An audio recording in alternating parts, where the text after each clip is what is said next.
So tonight we are joined by the Physician Planning Group. The Physician Planning Group is a financial services firm that works with physicians and healthcare professionals, helping them navigate through student loan management, protection planning, wealth management, retirement, estate planning, and everything in between. Our advisors are annually featured lecturers at Renaissance School of Medicine at Stony Brook, NYIT College of Medicine, Albert Einstein College of Medicine, Zucker School of Medicine at Hofstra Northwell. Tonight, we're joined by Seth Smith, Student Loan Specialist and Financial Advisor. Seth provides PPG clients with debt management, insurance, investment, and retirement income solutions in concert with our philosophy and commitment to building and protecting wealth. As the spouse of a physician, Seth understands firsthand the intricacies of student loan management and successfully moving through the PSLF process. Seth holds his FINRA Series 7 and 63 licenses. He's a native of Oakland, California, graduated from the University of California at Santa Barbara. And Nicole Knight, MBA, Student Loan Specialist and Financial Advisor. Over the last 20 years, Nicole has worked as the VP of Repayment Solutions for Sallie Mae and as a subject matter expert for the Association of American Medical Colleges. At the AAMC, she conducted countless webinars and lectures for medical schools and teaching hospitals, giving physicians the tools and confidence needed to take control of their financial lives. Nicole shares this expertise with our clients, helping them navigate the world of student loans, PSLF, protection planning, including disability and life insurance, and overall financial management. Nicole holds an MBA from Florida State University and a BBA in marketing and a BBA in management from Abilene Christian University. Thank you so much for joining. Let's get started. All right. Thank you so much, Alexa. Well, I just want to first and foremost congratulate you, because the fact that you have joined this webinar or are listening to it in the future, because I know it's being recorded, it just shows to me that you are likely nearing the end of your medical education experience. And so congratulations on the behalf of Physician Planning Group. Now, the purpose of tonight is to give you a little insight as to what you're going to experience as you get closer to graduation. So we're going to talk about some things you can do and as you get closer to graduation, and things that you can expect to happen after graduation. So our intent really is to prepare you for what is coming. And so you're going to hear a lot of information tonight, but I just want to alert you that this is not the first time you will hear it. Your school, your financial aid office will absolutely be presenting this to you a couple different ways in the future. And so I just want you to absorb it, ask your questions tonight, but also don't feel like this is the last time you have to get the answers. Your schools will provide you resources, and we will continue to be a resource if you need to circle back and ask us questions. We'll leave our information. So with that being said, we'll go ahead and get into the content for tonight. Now, first and foremost, you heard about who we are, Physician Planning Group. And so Alexa did a really good job of breaking the details out for each of us. And what I would just like to sum up and say is that between our founding partner, Dina Filosa, who has over 30 years of work with medical schools and residents. She really has experience in taking residents from residency to retirement. She has done that, as well as Seth, who, as you hear, has very intimate relationship with medical education, having had his wife go through and also is the son of a physician. And then myself being at the AAMC for so many years. The point is, as a team, we know what you need. We have the answers to your questions. And so we just want to give you some insight into what you're going to experience in these coming years. So to break that down, we've got this agenda. First, we're going to start with just a summary of where we're at with student loans. So we've kind of gone through a little rough period, something that nobody has ever gone through. And so we got to summarize what that was and what that impact is on you as you likely are nearing graduation. And then we'll move into what are your options after you graduate to manage this debt, and then alert you to one of the most popular programs through Department of Education, which is public service loan forgiveness. It's such a great opportunity, but you need to know how it works. So we're going to give you that information, and we'll wrap up with questions. Of course, if you have questions as we work through this content, please, by all means, drop them into the chat. We will address them. And having said that, let me just make you most familiar with the numbers. So here's where we are right now, where it is that as of this year, we are, actually, let me say it different. In last year, class of 2022, the median level of debt, now this is out of the report from the AAMC, so they are only looking at MD granting institutions, but the class of 2022 was reported a median level of debt of $200,000. And why I just made a little slip and I said this year is because actually I've taken a peek at the GQ data for class of 2023, though they haven't announced it, they haven't released it just yet. That's going to come next month. The number is identical. We have now spent 5 years, 2019, 20, 21, 22, 23, sitting at a median level of debt of 200,000. It's kind of unheard of. We typically always see a small adjustment up from year to year, but that has not happened in the last 5 years. So I'm just trying to make you familiar with some numbers. Credit card debt, average amount that medical grads leave with is $5,000. 1 in 3 start medical school with some pre-med education, and 1 in 10 do have that credit card debt as they leave. So no matter what you're leaving with as you graduate medical school, I just want you to know your situation is not unique, and there absolutely is a strategy to manage that debt, whether it's 200 or 400,000. There is a way to manage that through residency and beyond.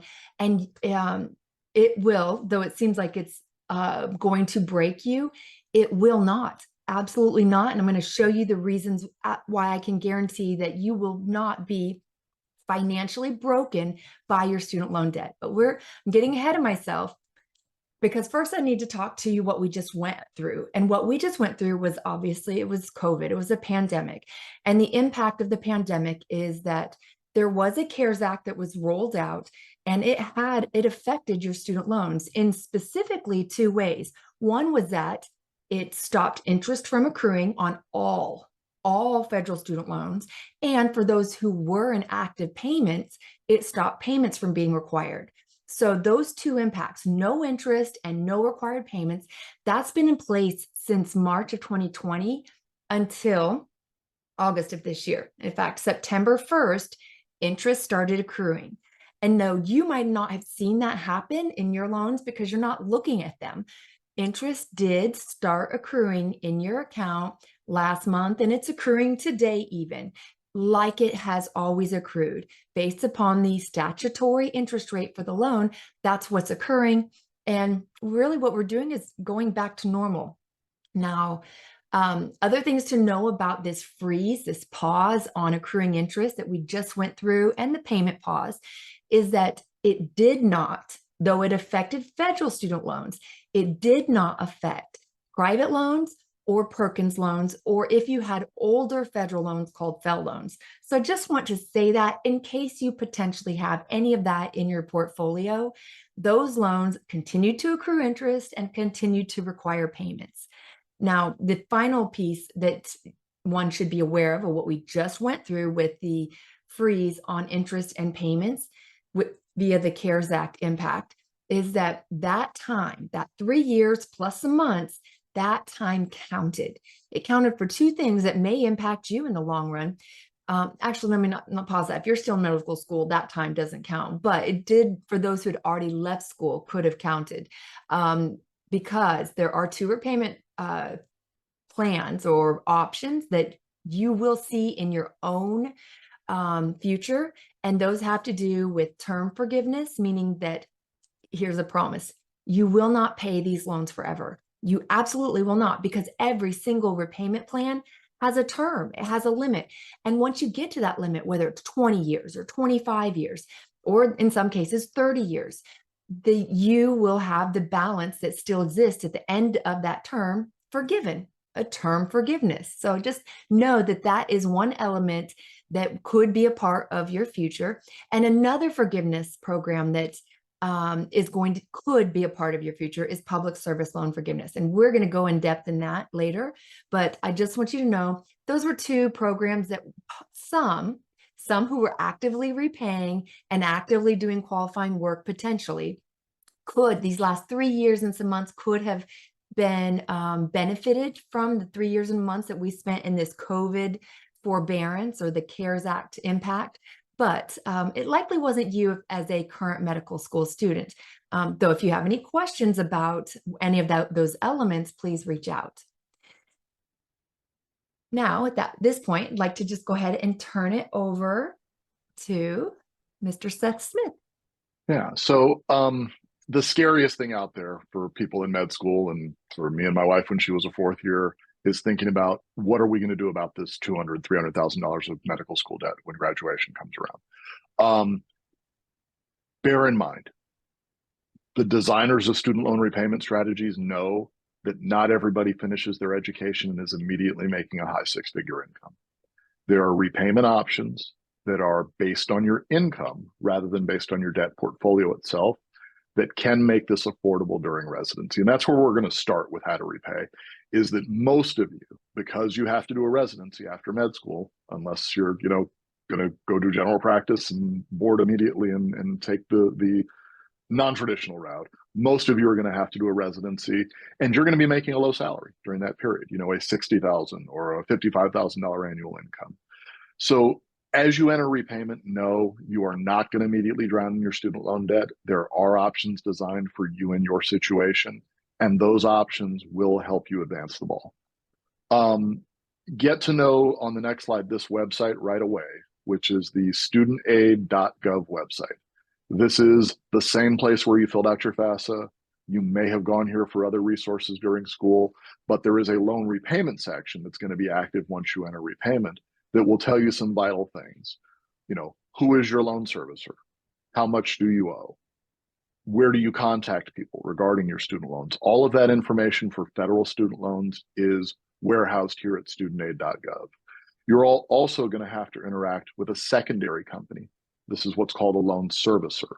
Your loan servicers will have a website where you can do things like make payments. You would reach out to a loan servicer to ask for a deferment or a forbearance if it was applicable. These two entities you're going to need to get comfortable with, and you're going to need to make sure you're in touch with. As far as the loan servicer companies, there's about half a dozen companies that service loans for Department of Education. Go to studentaid.gov to identify who your servicer or servicers are. There are private companies out there that will try to market to you for nefarious or not in your best interest purposes, loan refinance strategies, or paying somebody a fee to help you figure out how to fill out federal forms, all that kind of stuff. You want to go to studentaid.gov to find out which company you're supposed to deal with. Your loan servicer, you do not pay that company a fee. Department of Ed pays that company to work with you to handle your payments to help you manage your loans. So the next thing, the black cloud that's hanging over, pending graduates is how much am I going to have to pay? So I'm going to start with what I think is most applicable to most of you, which is that you're probably going to begin in one of the income-driven repayment plans. Income-driven repayment plans calculate a required monthly payment for you that is not based on how much you owe and how quickly you want to pay it off and what your interest rate is. It is not a fixed payment schedule. It's going to be a payment schedule that will go 1 year at a time, 12 monthly payments, based on what you show as your prior year adjusted gross income. And this is right here up front is the Easter egg that you all should take away from this meeting. And you're going to be 10 steps ahead of all your peers who don't get this information until June or July. As a medical student, you're probably not making an income right now. Even if you have no income for the 2023 calendar year, after year end, you probably should file a tax return. You want to go to your parents' tax preparer or go to H&R Block or sit and read the 1040 easy form instructions and learn yourself how to do this.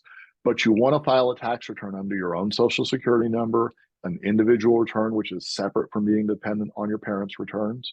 You can still be a dependent on a parent's return in most cases, but you want to file your own tax return, because if you document that you had zero or $5,000 as an EMT or $2,000 from working in your parents' bookstore, whatever the income might be, if you document that and you get on file with IRS that you had a low adjusted gross income in the 2023 tax year, when you go to apply for repayment in the summer of 2024, you may qualify for as low as a $0 monthly payment when you enter repayment. A $0 monthly payment could save you a ton of money in terms of interest. It could save you a ton of money in terms of progressing towards one of the loan forgiveness options. And it's going to make your life affordable, obviously, as a first-year resident, maybe paying rent for the first time if you've been living at home during med school. So get the tax return done. You can't do it yet. We're not through the end of the tax year yet, but put on your calendar for January, February, March next year, you are going to figure out how to get a tax return filed for yourself under your own Social Security number. The timeline is going to involve a grace period for most people. When you first graduate from med school, Department of Education has a feature of your federal student loans that have not previously entered repayment of a 6-month grace period. No payments are due during grace period, but please keep in mind, interest will accumulate on your loans, just like it is during the period in school. That interest clock is just kind of tick, tick, tick, tick, tick. It's always running from now on. Payments are not required during grace period. There are options to surrender the grace period through a certain process called loan consolidation if you choose that a grace period is not for you. And we'll touch on that a little bit later in the presentation. But just know, if you forget about this and you don't do anything, nothing really has to be done until November or December. That's when repayment is going to start for real, okay? Things you should do, as you approach graduation, starting at the studentaid.gov website, identify that loan servicer, get an account on the loan servicer website, make sure you have accurate contact information at your loan servicer website, at Department of Ed's websites. Make sure that, if your school email is going to close a couple of months after you graduate, that you have added a personal email there for contact. We did see that with NYT College of Osteopathic Medicine. Everybody's school email shut down a couple of months after graduation, and some people had to scramble to make sure they had communications in place. Again, same thing on the loan servicer website. Keep your contact information current. You can change your address as many times as you want.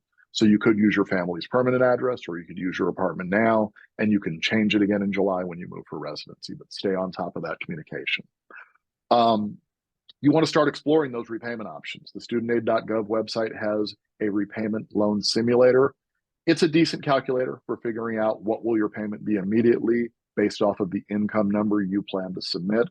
Now, there are other calculators out there that we are big fans of. Nicole's going to talk about the AAMC tool that she's helped shepherd for all the years before she joined us. But the Med Loans calculator that the AAMC offers is probably even more robust than the loan simulator. But look at something. Get to know your numbers, get an understanding for what you're going to be looking at. Most of you, as I said, will probably opt for and enroll in one of the income-driven repayment plans. You're going to need to sign up for automatic payments. No one should ever be late on a payment for a federal student loan. You should be on auto pay. If you're not going to have money in your bank account to cover your auto pay, contact your loan servicer and ask for a forbearance. You have some forbearance time available to you during residency, really unlimited during the residency period. Know what your monthly payment's going to be. You need to budget around that, right? If there's going to be $200 a month coming out of your bank account, you need to know that. Prepare for it. You're budgeting. Again, if you don't consolidate your loans and you don't skip the grace period, most of these transactions are going to need to get done in October, November, with the intent of loan repayment starting in December. And then if you are thinking that you may be a good candidate for one of the loan forgiveness plans, one of them being people who work in public service, who work for nonprofit employers. Most of your residency programs are going to be qualifying employers for public service loan forgiveness. So you may want to start tracking your progress towards loan forgiveness and implement the right choices along the way to line that up. If you're at one of the rare residencies that's not a qualifying employer, you start handling all this stuff anyway, except for loan forgiveness. But understand where you stand, get that information.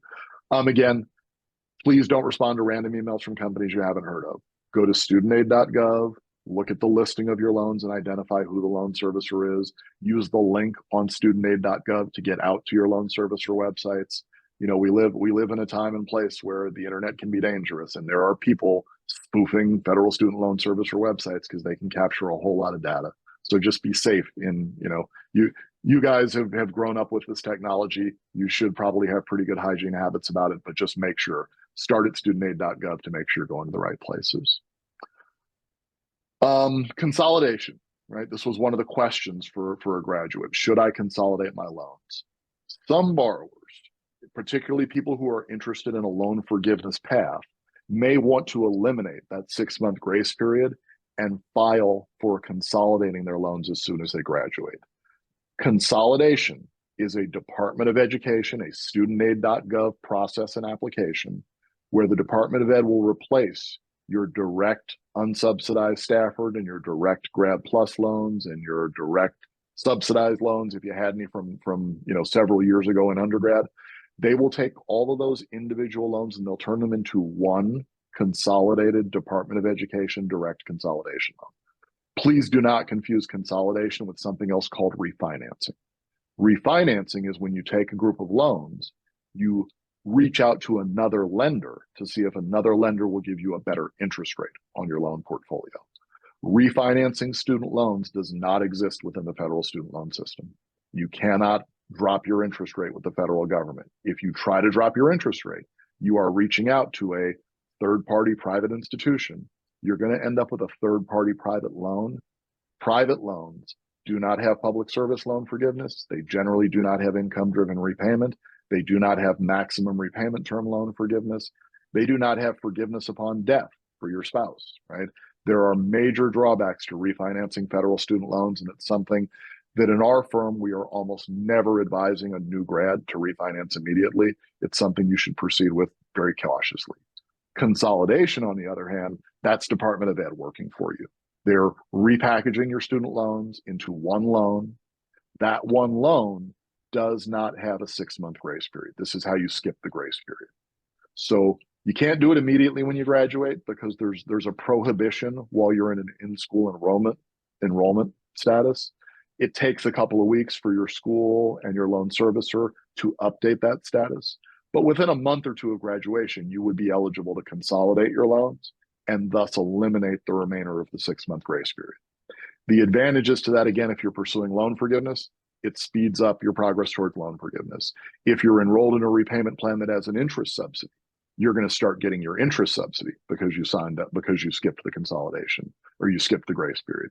Grace period, you're not in repayment, doesn't count for loan forgiveness. Grace period doesn't get any interest subsidy from any subsidy repayment plans. We'll skip recertification. We'll talk to you about that when we see you next year. But there is a process for renewing your repayment plans, for renewing public service information. Just know it's not fire and forget. You got to go back and manage this stuff on an annual cyclical basis. Nicole, you want to jump back in while I catch my breath? Yes, of course, of course. Yeah, and I would just build on that. So you're going to make some decisions about how to successfully manage your loans. And those options are here in the next section. So first and foremost, before I even get into it, when I speak to entering medical school students, I say to them, I don't know how much debt you will take out while you're here. I do not know what your specialty will be. I do not know how much you will make in the future, but I can promise you that you can afford to repay your student loans. And so I make that promise to you too, as you're approaching graduation. I promise you can afford to repay student loans because the Department of Education has built in affordability when it comes to repaying.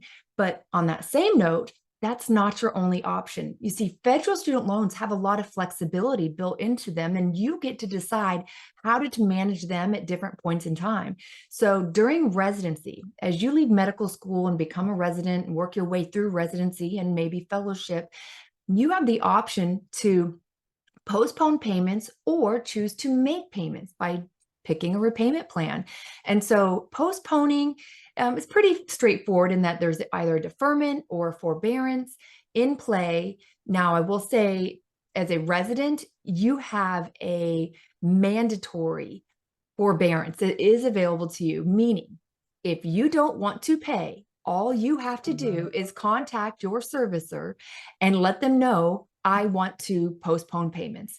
And because you are a medical resident, you have that right, and they have to honor that request. Now, you do have to fill out paperwork and provide it to them so that it will certify or provide verification that you're a medical resident through your program, who will also have to sign it. But that is an option. So if there was any trepidation of how am I going to make it through residency with student loan debt, that is always one option. It just is to postpone payments by working with your servicer to put a forbearance in place. However, on that same note, it is possible, especially in the first year, you've heard Seth reference, I don't know if you caught it, that there could be a $0 payment in the first year of residency.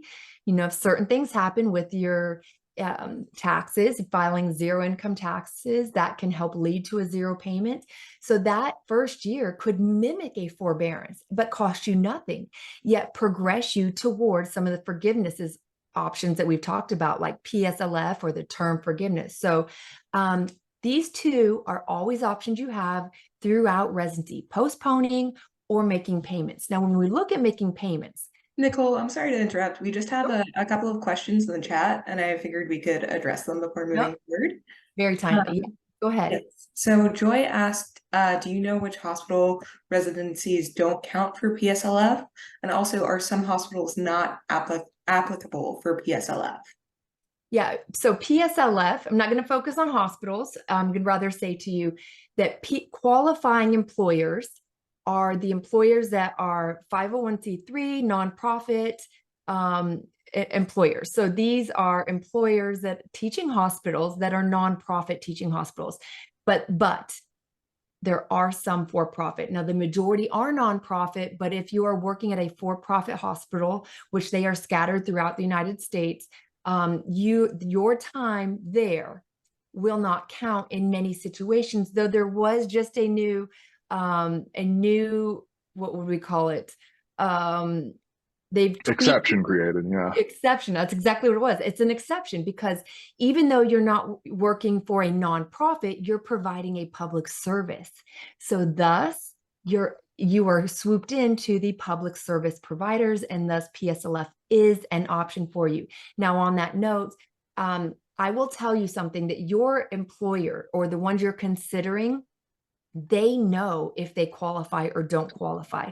So it would definitely, if you are in contact with them, it would be a good idea to ask them. And we are going to talk to you. We're in just a little bit, we're going to talk about how to verify whether the employer counts or doesn't count. Great, thanks. And there's one more question from Scott. He asked, is there any penalty for forbearance? Yeah, forbearance, there is no payment required. In fact, you can make a voluntary payment even if you are in a forbearance, but there is no penalty. It does not look bad on your credit. It doesn't look bad anywhere. All that it is giving you a little reprieve. And what that is 1 year, no payments required. And you can request that now forbearance is granted in annual increments. So you could request a net annual increment every single year of residency. So you could get through all of residency and not have to make a single payment if you don't want. So, but credit score doesn't get hurt. There's no negative. The only negative, which is behind the scenes, and you're not going to be surprised to hear this because Seth explained what happens with a grace period. Interest is accruing. Same thing with a forbearance. Interest is accruing. So you want to be aware of that as you pick your repayment options. Wonderful. Good? Thanks. Okay, then let's look at the repayment plans. And I'm not going to get too in depth, too in the weeds, because ultimately, let's be clear, I can talk to you all day long about the pros and the cons and comparing. And I have done this many times, but what really makes a difference is getting in and seeing your numbers, seeing what plan gives you what payment. That's all the difference. But let's give a high level description of the plan. So they're really broken up into two chunks. First, we have the traditional repayment plans. Now, these plans are focused on how much did you borrow. Now, these plans have a specific term with standard. It's 10 years, extended. We're looking at 25, graduated. It's about 12. But with these plans, it's all about how much debt did you borrow. And so there's very clear formula to see how much these plans will cost you long term. As you start repayment under standard, we already know how much it will cost you in 10 years to repay. So the traditional plans are great because they're pretty aggressive and they can help minimize interest accrual. However, the problem is what you see there on the screen. Like, I'm just focus on standard. $2,300 per month is what would be owed if you had borrowed the median level of $200,000. Now, mind you, a resident is bringing home on average $3,600. So sending the bulk of that towards a student loan servicer for student loans is not feasible. It's not happening. In fact, residents are not actively in any of these three plans. More so, they're in not the traditional plans, but the income-driven plans. So the IDR, income-driven repayment. Now, these plans, they are not focused on your debt level like the traditional plans. These plans are focused, you heard it mentioned by both Seth and myself, your income. How much income did you make last year? We're looking, ideally, you're having the servicer look at your taxes. And on that note, I would stress, you're only giving them last year's taxes. Something I would discourage is giving them your current pay stub. So yes, that will show them how much you're making, but we would rather have them look at last year's income because traditionally, typically, the income you made last year is less than what you're making now. And so your payments will be lower if you only direct them towards last year's taxes. So just be aware of that. But the IDR plans, there's a plethora of them you see here, but I'm going to focus on the last two because they are the most affordable. Pay and save. Pay as you earn and save. Save stands for Saving on a Valuable Education. That is the most recently released plan. It came out this summer. And as you can see, is when you look at the monthly payment, it is also the most affordable plan that we have available. And so I believe that many residents are going to go to that plan because of its affordability. Now, these costs here you see in the IDR plan, this resident is potentially going to get into these costs because they're earning money. In fact, this example is based on bringing home a salary of $60,800, which is the average income nationwide for let's say 2022 residents. Now the number will be different next year, but we will watch the WAMC calculations as they roll out. But ultimately, because we looked at the save and the pay plan, you know that this is going to be the main question this year. Save or pay? Which one is better? Which one should I choose? Well, let's just be clear that save, you already saw, has the lowest monthly payment. So right off the bat, that's a definitely pro. This is definitely a win when you're looking at managing a very tight budget during those low income years. So that is something to consider. But on the other hand, pay still has an affordable payment, very close to save. But what it also brings with it that save does not is a cap. And that cap is a maximum payment amount, a maximum monthly payment amount that you would be required to pay. Now that cap, during training, you're going to come nowhere near your cap. But after training, attending, your salaries are going to go up and up and up. And eventually you could hit that cap and then not be required to pay any more, no matter how much more you actually make after that, or your household makes after that. That cap is in place and you will not be required to pay more. And that is a huge benefit for pay because it limits the overall amount that you have to pay. But back to save. Save doesn't have a cap. So there is no overall limitation, yet there is that most affordable payment in those training years when income is the lowest. So you just have to take a step back and prioritize what you're seeking as you enter into repayment. Now, on that note, save. The benefits, I've talked about low monthly payments. I've talked about, actually, I should be clear because some of you have been versed in what your options are. So you have heard the term repay, revise pay as you earn. And so just to kind of build on what your existing knowledge is, that term, that plan is no longer here anymore. They took repay away and then introduced save. So save is replacing repay. And what save is also doing is enhancing some of the details or characteristics of repay. One being that there is a 100% subsidy. So what that means is that, for example, during residency, let's say you are accruing, then this is a very realistic number, $1,000 a month in interest. That's right in line with what the average resident is accruing in interest. Yet you have to make your, in this example, we're looking at save, you have to make a payment, and that payment may be $200. So there is $800 left in that month that is unpaid. But save, the save plan, the feature of 100% subsidy, which save possesses, will kick in and wipe away all that interest that month. And in fact, that will happen every single month of training. When your income is low, your debt is high, and your interest accrual is great, you'll make a payment, a small payment, even potentially a payment of zero. And that would trigger all of the interest for the month to being wiped away. So 100% interest subsidy, thus stopping negative amortization from happening, which with repay, that was what was occurring. There was absolutely negative amortization occurring, but with save, that won't happen, meaning if you came in with $200,000 of debt, you could get to the end of your 3 years of training with $200,000 of debt. So you might have paid it down a little bit, so it's going to be a little less, but what you won't have is a bundle of extra interest that would have accrued. So this is such a fabulous feature that's very beneficial to a resident. And then finally, with save, now I know this might not be top of the mind for all of you, but save does allow you to file married filing separate.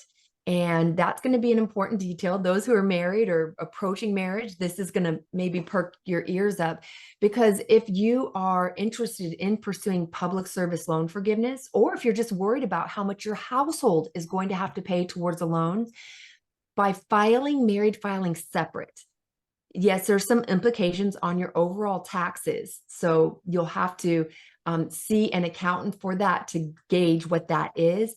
But as far as student loan payments go, when you file married filing separate, you take your spouse's income out of the equation, and the servicer only focuses on you and your income. And so that is a very helpful feature, especially for those who are seeking to have forgiveness and ideally PSLF. We have so many borrowers who are married and hoping to obtain PSLF, public service loan forgiveness. So those are some highlights for save compared to pay, because let's be clear, pay is going to be sunset come July 1st of 2024. Yet you, as a grad, if you're part of the class of 2024, you could still have the opportunity to choose pay because of what I've already explained, that maximum, that capped payment amount, that could benefit your overall future, and you may desire that. And so that is going to be around for a little bit longer. And so I just want you to be aware of the existence of pay, yet the limitation for how long you have to select it, because come mid-year next year, it will no longer be an option. And then there's some details inside of that. One that's popping up to me is that to enter pay as you earn, you do have to show a PFH. It's called a partial financial hardship.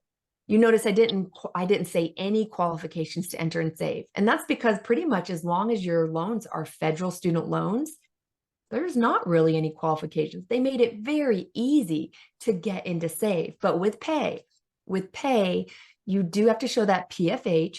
And what that means, the best, easiest way I can explain it is that means that you have a partial financial hardship because your debt, think about your student loan debt that you have right now, and compare that to what you're going to earn as a first-year resident. As long as your debt is greater than your income, you show a PFH. That's what a PFH is, and you do have to show that to get into pay. There's some other details of pay that you can read here, but I'm not going to belabor the point because we have actually explained what each of those characteristics is.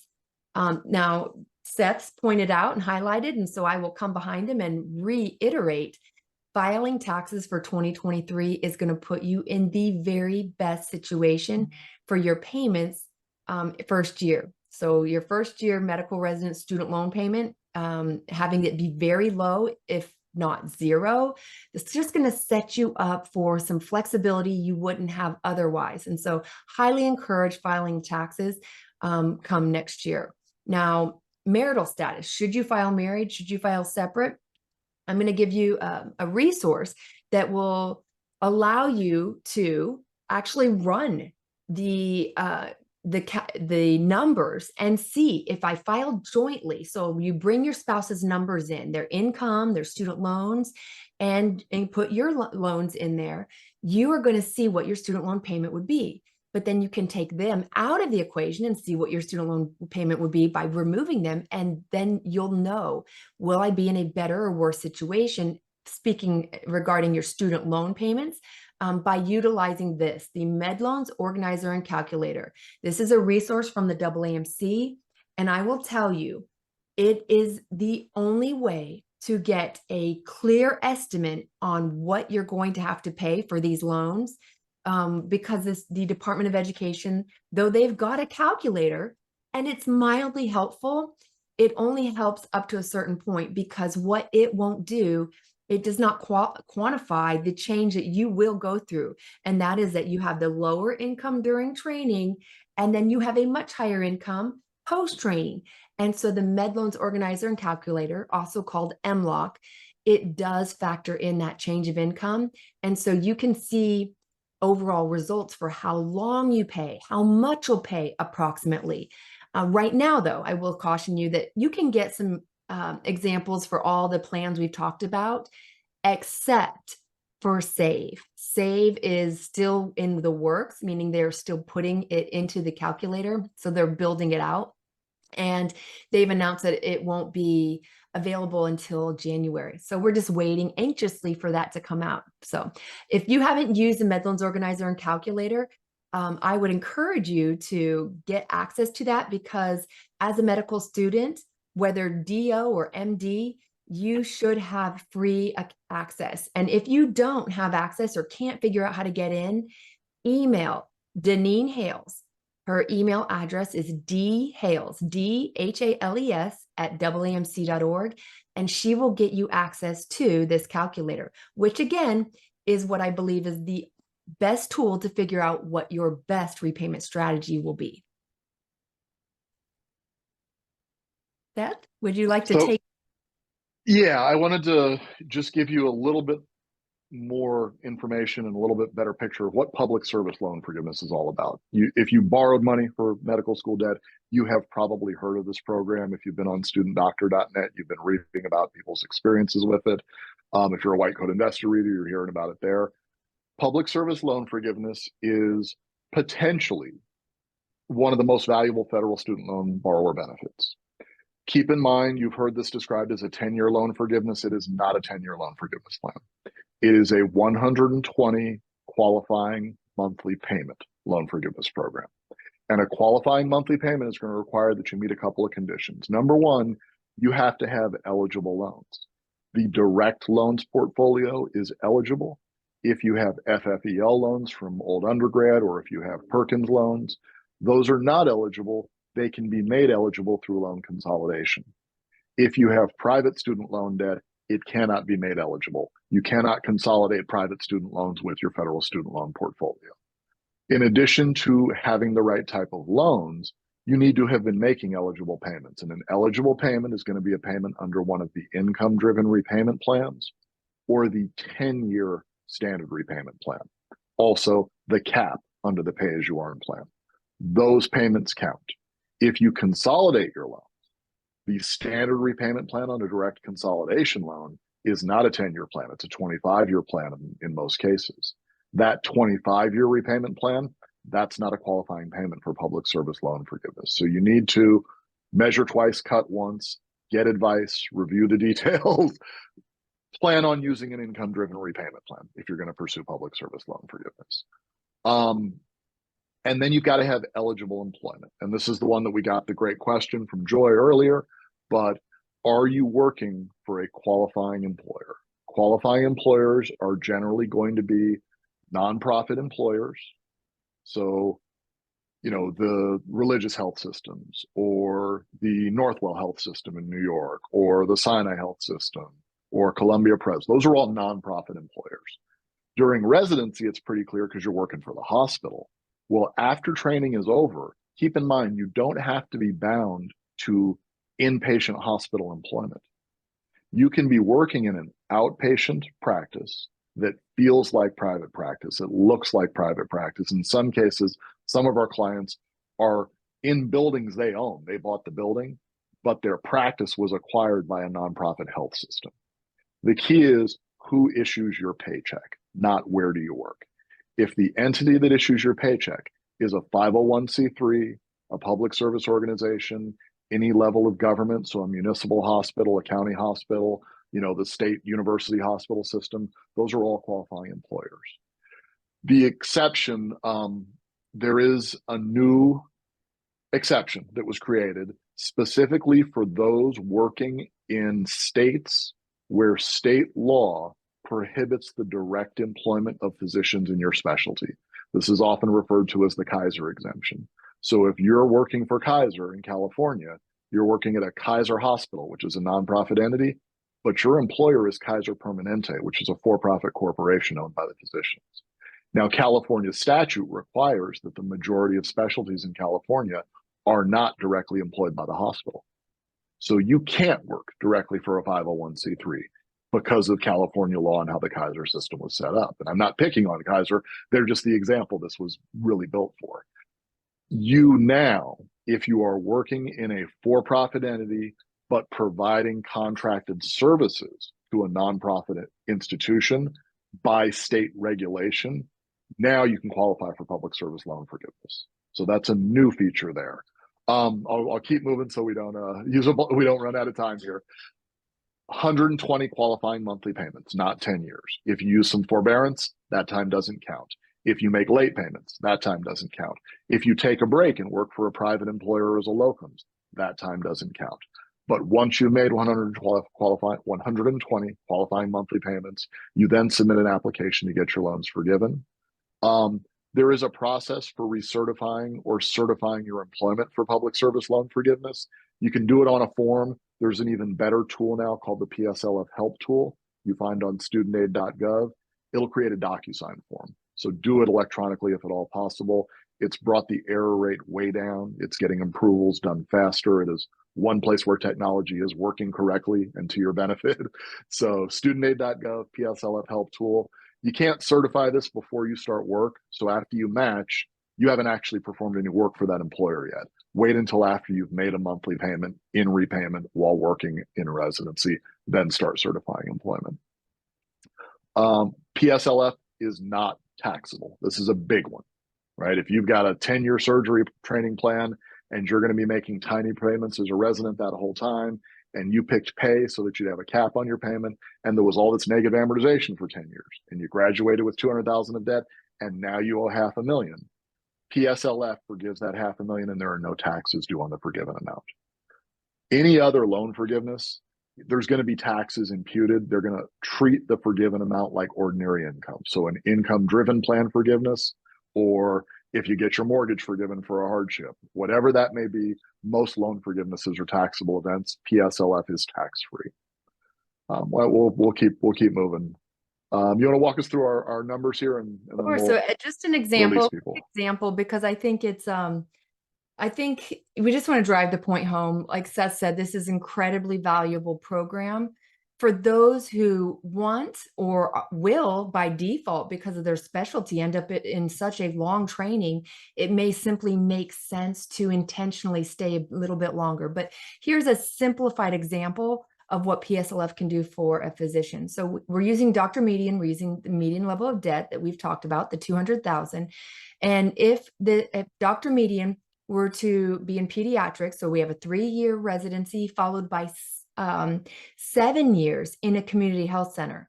So that's 3 years of work in residency plus 7 years at the community health center. That's a total of 10 years worth of work. That's a total of 120 qualifying payments. They would have done what they needed to do to obtain forgiveness under PSLF. And if during that time they made those 120 payments under the pay plan, we're looking at having 123,000 paid to, sent to the servicer, yet having almost 200,000. We're looking at 194 is the estimate forgiven, tax-free forgiveness. Now, if we utilize the SAVE plan, where our numbers are still pretty similar, we would have paid in less and had about the same amount forgiven at, again, 195,000. So you see here how valuable PSLF can be. And for those who want to be in public service anyways, it's just going to be a natural progression. All you have to do is fill out the required paperwork. And in fact, I would encourage you to fill out the PSLF form via the PSLF help tool every year until you are certain that you're not going to pursue PSLF. So meaning leave this window open until you know for sure you'll want to close it. And so really, I'm encouraging all of you to pursue PSLF until you're certain that you don't need to. Seth went over all of this about which employers count, as well as whom may be an exemption. So we're going to skip that because we just want to, we simply want to wrap this up by sharing with you these final details. So Seth, if you want to take this and then our final slides. Yeah, so this is that PSLF help tool. It's on the studentaid.gov website. When you go to do this, like I said, you don't do this the day you graduate. You do it a couple of months down the road when your loans have been consolidated, you're into your repayment plan, and you have now made a qualifying monthly payment while working for the employer. But if you go to the studentaid.gov website, you're going to need to enter some data to get your employer linked up for DocuSign. They will send this form electronically for your employer to sign. You need your employer's tax ID number, their federal employer ID number. You can ask Human Resources for that. They will give it to you. And then you need an email address for who you want to receive this form. They're going to get a DocuSign email from an anonymous DocuSign servicer that they're not going to know. So you're going to want to email that person first and say, hey, I'm a first-year resident. I'm interested in public service. I'm going to be forwarding you you're going to receive a DocuSign on my behalf. Please complete it and return it. This is a brand new process this year. Employers at residency programs are learning it, but not everybody will be up to speed yet. They may even ask you to do the old-fashioned PDF form. That's all well and good, but you can train them and you can show them how to do it. Just make sure you communicate well.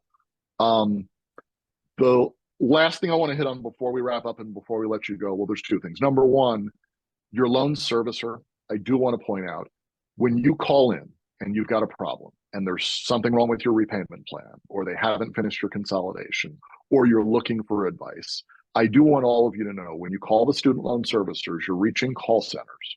And the first level representative on the call center is probably the same person that handles your cable bill. Not identically the same person, but the same level of training. These are not financial services professionals. These are not student loan experts until you get to a higher level of representative at the company. You need to be armed with the right information. Make sure that you have read your application forms. Make sure that you understand the terms and conditions of the programs you're interested in. Make sure you get help from an advisor who is an expert in this stuff or qualified to give you help. But you will often find yourself in the position of arguing for your benefits, advocating for yourself on the phone with someone who does not know this as well as you do. So it's important that you understand that. Our firm provides those sort of support services as part of our financial planning service. With our residents and our graduating med students, we do offer an initial meeting where we do not charge you to talk about your situation, to figure out what it is that you need, to figure out what repayment plan makes the most sense for you, and then for us to present ourselves as a potential partner going forward. We don't charge anything for those first meetings. It may be a little premature for some of you to meet today. We are totally open to having that first conversation. We may decide that the best thing to do is to touch base after the match and talk to you again at that point. But the QR code will let you give us information to reach out to you. We would then schedule an initial consultation via Zoom. There is no fee for that. And we'll just get to know a little bit more about each other and about what it is that you may be looking for help with. This is our firm's outreach to the medical community. It is a pleasure for us to do these meetings with you as graduating students. It's fun. I am always eager to see the next crop of physicians getting started and hopefully relieve some of your anxieties as you do get started. So we encourage you to take advantage of that. We may see some of you at your exit interviews down the road. We do the talks at NICOM and at Hofstra and some of the other medical schools. So we may get a chance to meet again. But if you need help now, if you have concerns now, the door is open. Please do take advantage of it. Congratulations to all of you. We appreciate your time. And we look forward to being of service to you as you serve all of us in healthcare going forward. This is the way we end all of our webinars, is just to say, an investment in knowledge always pays the best interest. So thank you for the time that you took to join us tonight. We hope that it helped enlighten you as far as what you're going to experience as you get closer to student loan repayment. And if you have any questions about what you've heard tonight, by all means, please reach out to Seth or I via the QR code that we just shared, or simply email us directly. But I hope you all have a wonderful evening, and thank you for joining. Wonderful. Thank you so much for this lovely presentation. And this will be available via YouTube.